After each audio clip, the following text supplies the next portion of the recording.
Hello, beautiful. This aspect of your human design chart exposes your core wound, the thing that is really at the deepest part of what causes you suffering in your life, and also gives you a pathway to remedy it. And it's very simple. So in today's video, I'm going to share with you which aspect of your human design chart reveals your core wound, and then how to remedy it according to your unique human design type. So that is the aspect of your chart that reveals your deepest wound. So as a generator, a projector, a manifestor, or a reflector, that's going to show you exactly what's at the core of what's going to cause you suffering in life, and also the way to move beyond it. Hey there, I forgot to mention that if you haven't looked up your human design chart and you don't know which type you are, you can go to geneticmatrix.com and look up your chart, or any free software online. You can Google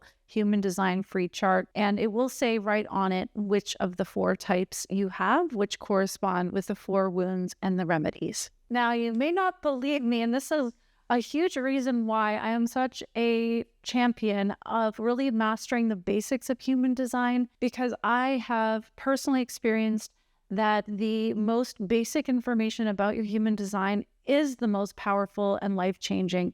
And this is a perfect example. So let's break this down according to your type. The first type, 70% of the planet, is the generator aura. You have a generator aura if you are a manifesting generator or a generator, if you have emotional authority or a sacral authority as a generator or manifesting generator. It's the same aura type, and this applies to you. What makes you a generator type is that you have a defined sacral center. So this is true again if you're a manifesting generator. And the sacral center is the center that has to do with life force that creates, it grows. So it's kind of like a seed, where if you plant a seed, it grows and then it creates more seeds, and those seeds then grow, and then they create more seeds. So the generator, when it's using its life force well, will actually regenerate and create more and more and more. It's an incredible power and an incredible gift. But unfortunately, the generator is conditioned to disregard what its life force is actually available for. So available or not is one of the key notes relating to the sacral center. From childhood, oftentimes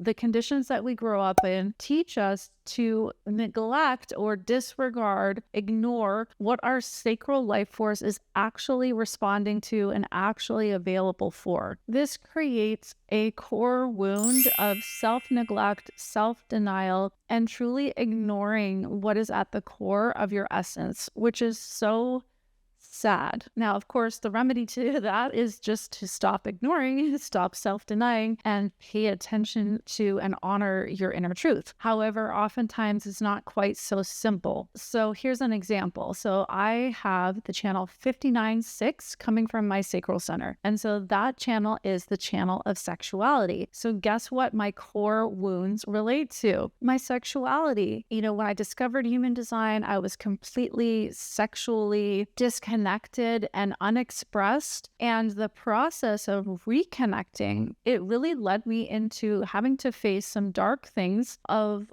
an energetic patterning of consciousness that was wounding around my sexuality and the expression of my fullness of my sexual self. And that led me to all kinds of things like salsa dancing and things that I probably don't really feel like sharing right now. And, you know, that's part of it is shame. There can often be a lot of shame that comes up for the generator or manifesting generator in relation to what they actually truly have a real sacral response to. So facing and allowing yourself to really have energy and life force for the things that you actually have energy and life force for, it is a courageous journey. It takes this willingness to just be honest with yourself and allow yourself to go there. If you want some clues about what your life force is actually available for, then check out my 11 Sacral Channels PDF guide, which explains the different channels that could be coming out of your sacral center as a generator or manifesting generator. And that will give you some clues about what your life force is meant to be available for. The remedy for the generator is to wait to respond. Notice what you actually respond to, and then begin to be responsible for your response by validating it through your time, energy, money investment in the direction of what you actually feel alive about. Let me know how that resonates in the comments below. I would love to hear from you. Human design has been an incredible healing tool for me and sparked me on a profound journey of deconditioning. And that's really what it's meant for. So I believe so much in the healing power of human design. And that healing part is not something that's really meant to be done alone. That's why in my creator circle, the Freedom to Launch Creator Circle, I have an entire section of the offering that's devoted to deconditioning, to having different tools in our tool belt to move through and alchemize the gunk in our body, in our mind, in our field that needs to be alchemized. So if you feel that you are kind of bogged down and you are not moving forward and you're not healing and you're not expressing your gifts in the world, then please reach out to me for a one-on-one conversation to discuss working together through that Freedom to Launch process. Let's go on to the next type, the projector. So the projector has an absorbing and focusing aura, and they're designed to be seen and recognized so that they can really penetrate the other. Projectors have really beautiful and special gifts that are much needed in the planet, and yet they often feel dismissed, ignored, rejected, and misunderstood. And so really that is the core wound of the projector, is that they are just unseen, unrecognized, dismissed, ignored, or rejected. I would put all of those in one clump, one category. And so you can imagine it's just such a paradox that the projector is designed to be seen, and yet so many projectors have not been seen from childhood. And so they have this wound of being ignored and unrecognized. And they're walking around with this wound, almost expecting that other people are not going to recognize them or see them, which makes them bitter. And that is the not self theme of the projector, is bitterness. I've worked with projector clients who, they've worked on this for years, that this deep feeling of being dismissed and not seen just kind of runs through them. And it's really hard for them to move beyond it. And yet, the signature of the projector is success. And so the remedy for this deep wound is to begin to fill yourself up with validation for who you really are, and to see yourself deeply, and then invest in knowing and being who you are, and allowing yourself to come to the world with the fullness of your own validity and knowing the value of who you are. So then what people see is going to be you.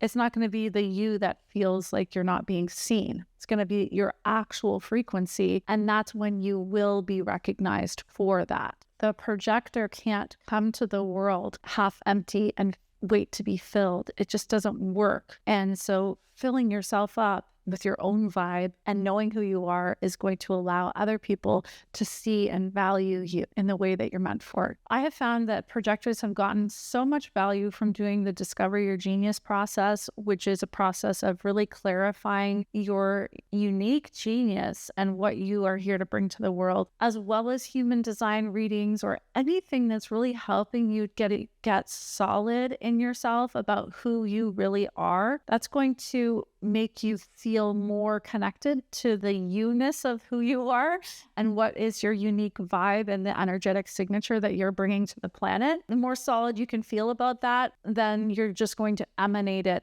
more fully. And it's tricky though for the projector, because the projector is designed to see the other and not to see themselves. So it's a bit of a paradox, but I know you can make it through, and that you can come out the other side and experience the success signature that you are truly meant for, and actually really serve the world in such a profound way. Thank you so much for being you. I love you. The Manifestor, you are here to make an impact with your dense and repelling aura. So the Manifestor is here to initiate and make an impact. Like this sound. I don't know if you can hear this really loud plane going by. I mean, what perfect timing was that? But that's an example of like manifestor impact. It just comes into your life and it just happens, and you didn't really know it was going to happen. The manifestor can have a core wound of being thwarted or feeling like people are getting in the way of them just doing their thing and being them, not being free to just go for it and do their thing. Being thwarted is feeling like I can't just be myself because it's not okay. People get upset. They try to hold me back. They try to diminish me. They get jealous. I'm being interfered with or sabotaged. And the more that you experience this kind of resistance to you just trying to be yourself, there can be this feeling like it's not okay for me to just be me. And why is this so much easier for everybody else?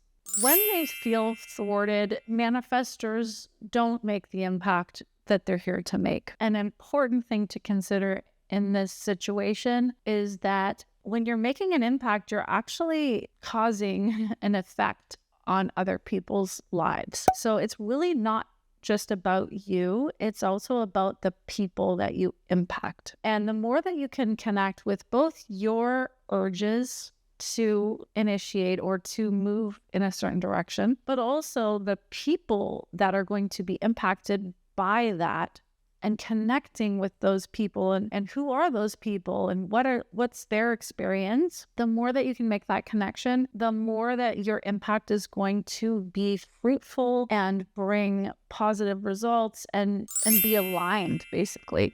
So the remedy for the manifestor, I've never actually said this before or even quite perceived it in this way, so let me know how this resonates. I think it's really about connecting your urge to the people that you're here to serve and considering both parts of the equation when you're in the mode of moving and creating something. Part of the reason why this is so clear in my mind at this moment is last year I did 50 market research interviews to learn about my audience and what they're really going through, and designing my messaging in order to directly speak to them has been absolutely life-changing. Now, I'm not a manifestor, but I believe this really truly applies to manifestors. And so, I'm a big fan of learning about your audience and what their needs are, what their desires are, where they're at, where they want to be, and then designing the transformation to take them there and speaking directly to them. I think that can work really, really well for the manifestor. And that's going to take them out of their own head, out of their own world, because they tend to be more focused on themselves and just doing their thing versus focused on the others that they want to impact. So having both parts of the equation is the sweet spot that truly allows you to make that impact. My dear reflectors, only 1% of the planet. You have a sampling and reflecting aura, and you go through a monthly cycle where every 6 hours or so, your design is shifting with the moon. So this is more complicated than I can go into in this video, but the wound of that is that you experience yourself as quite inconsistent relative to everybody else that you know. A lot of this society is set up around the idea that you are someone and that you are consistent in some ways. And so when you don't have that consistency, it can make you feel like you are truly an alien. You're not normal. There's something wrong with you. And it can be very, very hard to adjust to modern day society in the way that it is set up. So feeling like you're maladjusted and you don't belong and that you can't find a way to just live as a part of society is really a challenge for many reflectors. When you feel like you don't belong and you can't find a way to adjust to society, the signature of the reflector is disappointment. Now, this is also because reflectors can end up in the wrong place where they're just not having the kinds of experiences that they're meant for. On the other hand, the reflector signature, when they are aligned, is surprise or delight, where they're just delighted by life and they're having surprising, enjoyable experiences of the uniqueness of being alive. So for you, the easiest remedy, especially when you're just getting used to being a reflector and you've newly encountered this information, would be to get a reading and learn about your unique lunar cycle and the different fluctuations that you go through so that you can begin to track that and understand that you're moving through an actual repeatable cycle that goes through every month, and that you can see kind of the mechanics of how you work. Having that understanding of yourself is going to go a long way towards making you feel like you are normal in yourself and understanding the difference between you and the rest of the world so that you can set up your life to honor who you are. I have an amazing reflector client that just discovered her human design, and she has found it incredibly liberating, and she feels so much more joy and harmony and ease with her entire life. And so it's really, really made a difference to her mental health just to have that reading and then to begin to understand herself as a reflector. I am amazing at facilitating body-centered transformation and truly shifting those dense energies that could be manifesting as a result of your core wounds. So please connect with me, and thank you so much for watching. I will see you again soon here on my channel. Much love.